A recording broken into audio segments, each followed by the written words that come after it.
थोड़ा trading account grow challenge का day number 9 है। तो चलिए सबसे पहले आज का एनालिसिस शुरू करते हैं और उसके बाद मैं आपको बताऊंगा कि मेरा कल का ट्रेडिंग प्लान क्या है। तो सबसे पहले मैं थोड़ा सा कल का प्राइस एक्शन आपके साथ में डिस्कस करता हूं। तो कल सबसे पहले मार्केट एक हमें गैप डाउन ओपनिंग देखने को मिलती है और मार्केट गैप डाउन ओपनिंग के साथ अपना प्रीवियस डे का लो भी ब्रीच कर देती है। और मैं आपको हर एक वीडियो में अपने बताता रहा हूँ, अगर आप एक सेफ ट्रेडर हो तो आपको हमेशा एक पुल बैक का जरूर वेट करना है। तो मार्केट जैसे प्रीवियस डे लो निकालती है, वहाँ मार्केट एक दे देती है हमें एक पुल बैक। तो इस पुल बैक के लो के नीचे एक हम एंट्री प्लान कर सकते थे, बट अगर आपने ध्यान से कैंडल देखी है तो ये कौन सी कैंडल है? ये है एक बुलिश एनगल्फिंग कैंडल जो कि बनी है डे लो से। तो इसका मतलब क्या है कि मार्केट यहाँ से क्या कर सकती है, जो भी इन लोगों ने सेलर किया है इनको कर सकती है मार्केट ट्रैप। तो मैं फिर यहाँ तक जो प्रीवियस डे लो है उसके अंदर आने की वेट करने लगा। जैसे ही मार्केट इसके अंदर आई, मार्केट ने एक पुल बैक दी, तो इसके हाई के ऊपर मैंने एक एंट्री प्लान की और यहाँ पर मेरे को एक इजीली 100 पॉइंट का मूव मिल गया था। उसके बाद आपको मैं अपनी हर एक वीडियो में बताता रहा हूँ कि closing price always act as a support और रेजिस्टेंस। तो मार्केट क्लोजिंग प्राइस के ऑलवेज पास में आया, काफ़ी देर रेंज बनाई, एक बड़ी सी कैंडल आई, पुल बैक आया इसके हाई के ऊपर। अगर आपने लोगों ने एंट्री प्लान की होगी बट वो कभी एंट्री ट्रिगर ही नहीं हुई, क्योंकि मार्केट के अंदर कल बैंक निफ्टी की एक्सपायरी थी, जिस करके हमें एक ज़बरदस्त डिके देखने को मिला ऑप्शंस के अंदर और मार्केट वहीं पर बंद हो गई। तो कल मैंने आपको मेरे टेलीग्राम चैनल के अंदर अपडेट करके बता दिया था कि मैं ट्रेडिंग के लिए अवेलेबल नहीं हूँ और मैंने साथ में अपना स्क्रीनशॉट भी पोस्ट कर दिया था कि कल मैंने कोई भी ट्रेड नहीं लिया है। तो चलिए ये था कल का एनालिसिस, जिसके अंदर से मेरा एक ट्रेड बना और उसका भी टारगेट हिट हो गया। तो चलिए हम आज का प्राइस एक्शन डिस्कस करते हैं। तो आज मार्केट सबसे पहले बहुत ही बड़ा हमें 400 से 500 पॉइंट का गैप अप देखने को मिलता है। उसके बाद पहली कैंडल ही बहुत बड़ी कैंडल बन जाती है, जिसके अंदर मेरे को इसका हाई और लो टूटने का वेट करना पड़ जाता है। क्योंकि आप ये देख रहे हैं, ये इतनी बड़ी मार्केट ने लैग बनाई है, ये ऑलमोस्ट एक 200 पॉइंट की लैग है और ऊपर से सेलिंग प्रेशर आ रहा है, नीचे से कैंडल दिखा दिया कि मैं बाइंग की तरफ जा रही हूँ। तो मैं ट्रेड किस तरफ का लूँ? तो इसलिए मैं इसका लो टूटने का वेट करने लगा, क्योंकि अगर मार्केट के अंदर सेलिंग प्रेशर आएगा और साथ में मार्केट अपने आज एक राउंड लेवल के ऊपर खुली थी, तो ये राउंड लेवल ब्रेक होना चाहिए और साथ में इसका लो भी ब्रेक होना चाहिए था। तो मैंने उसका वेट किया। मार्केट के अंदर ब्रेक डाउन होता है, एक ग्रीन कैंडल आती है, इसका मतलब क्या होता है कि डे लो से बायर ने मार्केट को संभालने की कोशिश की है और जो यहाँ पर सेलर है वो यहाँ पर ट्रैप भी हो सकता है। तो बट मेरा व्यू क्या था? सेल साइड का था, क्योंकि मेरे लिए राउंड लेवल टूट गया था और आज का लो भी टूट गया था। अगर मार्केट स्ट्रॉन्ग होती तो ये ग्रीन कैंडल में क्लोज होता, एक पुल बैक आता तो मैं इसके हाई के ऊपर एक एंट्री प्लान करता, बट मार्केट ने इस ग्रीन कैंडल का जैसे ही लो निकाला, मैंने आज ऑप्शन सेलिंग प्लान की और मेरे को 1:1 मैंने इसी के हाई का स्टॉप लॉस और मोर देन 1:2 मेरे को चार्ट पे मिला। बट ऑप्शंस के अंदर इतना वियर्ड बिहेवियर है कि ऑप्शन सेलिंग के अंदर अगर आप चार्ट जाके देखोगे तो मेरे को 1:1 भी नहीं मिला और वह यहीं से मेरा मार्केट रिवर्स हो गई और मेरा cost to cost stop loss कटा दिया। आज मैं 3 लोट के साथ शॉर्ट गया था, जिसके अंदर मेरे को एक लोट काटना पड़ा, जितने भी मेरे को पॉइंट मिल रहे थे। एक नहीं 2 लोट मैंने काटे, एक लोट को मैं ट्रेल करा और वो मेरा एक लोट ट्रेलिंग के अंदर निकल गया। अगर मैं ऑप्शन बाइंग प्लान करता तो मेरे को 1:1 मिल जाता, but market is supreme all as well. मैं हमेशा अपनी वीडियो में आपको बताता हूँ, मार्केट है हमें रोज़ कुछ ना कुछ नया सिखाती है। उसके बाद मार्केट में मेरे को लगा कि मार्केट के अंदर गैप फिल होएगा ये, but market bar bar day लो से यहाँ पर बुलिश एनगल्फिंग कैंडल बना रहा था। तो एक एंट्री मैंने इसके हाई के ऊपर प्लान की, वो कभी ट्रिगर ही नहीं हुई। मार्केट ने वापस से अपना डे लो ब्रीच कर दिया।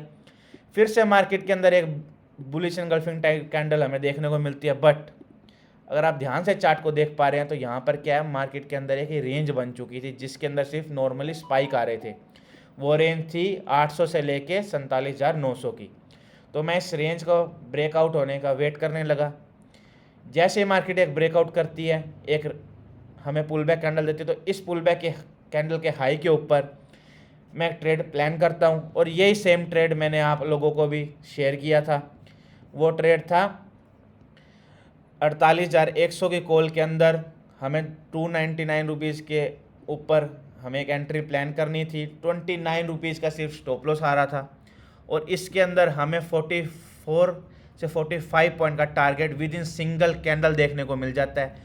और सेम ट्रेड मैंने आप लोगों को मेरे टेलीग्राम के अंदर फ्री ऑफ कॉस्ट दिया था। मैं कोई भी चार्ज नहीं लेता हूँ, ना मेरा कोई पेड कोर्स है। जो भी मैं सिखाता हूँ, जो जितना मैंने मार्केट से सीखा है, खुद ने सीखा है, सारा एक्सपीरियंस मेरा खुद का है, वही मैं आप लोगों को लाइव मार्केट के अंदर ट्रेड देके समझाना चाहता हूँ।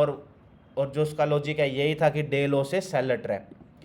जैसे ही ये लोग सेलर ट्रैप हुए मार्केट के अंदर, हमें एक मूव देखने को मिलता है और वो एंट्री हमारी इसके ऊपर होती है और हमें 1:1 ईजिली मिल जाता है। उसके बाद मार्केट वापस एक डिप लगाती है और फाइनली हमें एक स्लो एंड मार्केट के अंदर धीरे धीरे ऊपर जाने के बाद यहाँ पर एक क्लोजिंग हो जाती है।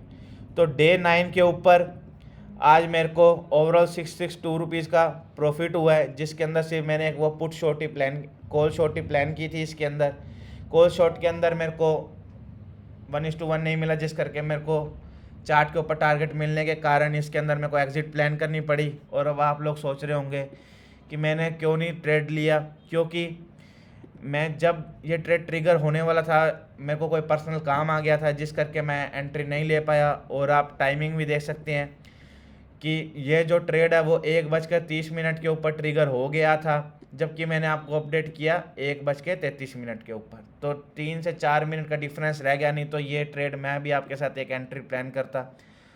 मैं ऑर्डर बुक आपको इसलिए आज नहीं दिखा सकता हूँ क्योंकि मैंने आज कुछ इन्वेस्टमेंट की है मार्केट के अंदर, तो वो सेबी के रूल के अगेंस्ट है। नहीं तो मैं आपको मेरा ऑर्डर भी दिखाता कि मैंने इस यहाँ पर इस लेवल के ऊपर पुट शॉर्ट भी प्लान की थी और कॉल बाइंग के अंदर भी मैंने मेरे ऑर्डर प्लेस किए थे। तो ये सारा था आज का एनालिसिस। तो चलिए इसी के साथ हम कल का एनालिसिस भी प्लान करते हैं। तो कल का एनालिसिस के मार्केट के अंदर एक सबसे बड़ा एक तो आरबीआई का कुछ इवेंट है, वो हमें माइंड में रख के चलना पड़ेगा क्योंकि कुछ ड्रामेटिक मूव मार्केट के अंदर आ सकते हैं। अगर कुछ भी गवर्नर जी ने इधर उधर कुछ भी बयान दिया तो उसके लिए हमें कल तैयार रहना पड़ेगा। तो कल अगर हमें 10 बजे से पहले पहले कोई छोटा मोटा स्कैल्प या कोई छोटा मोटा ट्रेड मिलता है तो वो हम करेंगे। उसके बाद हम गवर्नर जी के जाने के बाद ही हम कोई ट्रेड प्लान करेंगे। तो कल का प्लान ऐसा रहेगा, अगर कल मार्केट फ्लैट खुलती है, जो ये आज का लेवल है जहाँ से मार्केट ने 2 से 3 बारी रेजिस्टेंस लिया है, 1 बारी 2 बारी 3 बारी, तो कल मार्केट 48,000 फ्लैट खुलने वाला 48,150 का ब्रेक आउट करेगी। कोई भी हमें पुल बैक मिलेगा, हम उस पुल बैक के हाई के ऊपर एक एंट्री प्लान करेंगे। फर्स्ट टारगेट हमारा रहेगा 48,300 का, सेकंड टारगेट रहेगा हमारा ऑल टाइम हाई का। और अगर कल मार्केट फ्लैट खुलने के बाद नीचे आने लग जाती है तो हमारे पास डाउन साइड की तरफ स्पोर्ट ही स्पोर्ट है। फर्स्ट स्पोर्ट हमारा 47,800 का, सेकंड स्पोर्ट है हमारा ये गैप फिलिंग का टारगेट। तो डाउन साइड की तरफ हम 47,800 के लेवल का ब्रेक डाउन का वेट करेंगे। उसके बाद कोई भी पुल बैक आएगा तो शॉर्टिंग प्लान करने के बाद हमें छोटा मोटा टारगेट जो मिलेगा वो मिलेगा 47,650 रुपीज़ का। और अगर मार्केट गैप अप खुल जाता है तो हमें वेट करना पड़ेगा कि मार्केट के अंदर वो गैप अप सस्टेन हो रहा है या फिर आज के जैसे हमें एक सेलिंग देखने को मिल रही है। अगर कल मार्केट गैप अप खुलने पर कोई भी सस्टेन नहीं होता, कोई भी हमें ग्रीन कैंडल देखने को मिलती है, उसका लो निकलता है, तो हम डायरेक्टली एक एंट्री प्लान कर सकते हैं पुट साइड की तरफ। या फिर फर्स्ट कैंडल हमें एक इनसाइड कैंडल मिलती है, उसके लो के नीचे हम एक एंट्री प्लान कर सकते हैं। बट कंडीशन ये है कि हमें उसकी लेग देखनी पड़ेगी, कैंडल कितनी बड़ी लेग है। जैसे आज इनसाइड कैंडल तो जरूर बनी, बट इस लेग के करके मेरे को कॉन्फिडेंस नहीं आया, नहीं तो ट्रेड तो मेरा यहाँ पर ही बन गया था सुबह सुबह। तो ये है गैप अप के अंदर कंडीशन। और अगर मार्केट गैप अप खुलने के बाद अगर हमें कोई भी सेलिंग का ट्रेड नहीं मिलता और मार्केट वन साइडेड नीचे आ जाती है बिना कोई पुल बैक दिए, तो हम यहाँ पर एक डब्ल्यू पैटर्न के थ्रू एक एंट्री प्लान कर सकते हैं। और अगर मार्केट गैप डाउन खुल जाती है तो हमें थोड़ा सा वेट करना पड़ेगा, देखना पड़ेगा कि मार्केट या तो यहाँ से रिकवर होने की कोशिश कर सकती है। अगर कोई भी हमें सेलर ट्रैप का सिनेरियो मिला तो भी हम एक यहाँ पर एक बाय साइड का ट्रेड प्लान कर सकते हैं, या फिर हमें एक फॉलो अप प्राइस एक्शन देखना पड़ेगा। तो गैप डाउन के अंदर सेल तो मेरे को कहीं भी नज़र नहीं आ रहा है। कल वो फिर मार्केट कंडीशन के अंदर जैसे भी रही मैं आपको मेरे टेलीग्राम चैनल के अंदर अपडेट कर दूंगा, कोई भी ट्रेड बना सेल साइड का। तो ये था मेरा कल का एनालिसिस। तो आई होप आपको सारा ट्रेड का आज का लॉजिक और कल का मेरा ट्रेडिंग प्लान क्लियर है। तो आप इस वीडियो को लाइक कर सकते हैं, चैनल को सब्सक्राइब करके घंटे का ऑप्शन दबाना मत भूलिएगा। कोई भी डाउट हो इस वीडियो के नीचे कमेंट करके मेरे से पूछ सकते हैं, मैं सारे डाउट आपको क्लियर कर दूंगा। तो चलिए मिलते हैं अच्छी खासी नई वीडियो के साथ। जय हिंद दोस्तों।